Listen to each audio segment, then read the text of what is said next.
સુરત શહેરમાં આજે વહેલી સવારથી શરૂ થયેલા ધોધમાર વરસાદે સમગ્ર શહેરને ભીંજવી નાખ્યો છે। સુરત શહેરમાં સતત પડી રહેલા વરસાદના કારણે શહેરના અનેક વિસ્તારમાં પાણી ભરાઈ જતા જનજીવન અસ્તવ્યસ્ત બન્યું છે।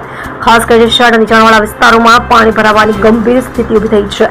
અર્ચના સ્કૂલ વિસ્તારમાં તો પાણી ઘૂંટણસમાં ભરાઈ ગયા છે। સ્કૂલ નજીકના રસ્તાઓ પર પાણીના નદી જેવા દ્રશ્યો સર્જાયા છે, જેના કારણે વિદ્યાર્થીઓને અનેક નોકરિયાત લોકોને મોટી મુશ્કેલીનો સામનો કરવો પડી રહ્યો છે।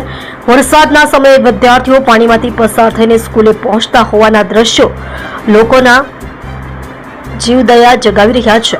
શહેરના અન્ય વિસ્તારોમાં પણ ટ્રાફિક જામ અને વાહન ચલાવવામાં વિઘ્નો સર્જાઈ રહ્યા છે। રાહદારી લોકોને પોતાના દૈનિક કામકાજ માટે ઘરમાંથી નીકળવું પણ મુશ્કેલ બની ગયું છે। સુરત મહાનગરપાલિકા દ્વારા પ્રી મોન્સૂન કામગીરીના મોટા દાવાઓ કરવામાં આવ્યા હતા, પરંતુ હકીકતમાં વરસાદના પ્રથમ દિનથી જ આ દાવાઓ પોકળ સાબિત થઈ રહ્યા છે। સ્થિતિ સંભાળવા તંત્ર તાત્કાલિક રીતે હાલત પર કાબુ લાવે તેવી સ્થાનિકોની માંગ ઉઠી રહી છે।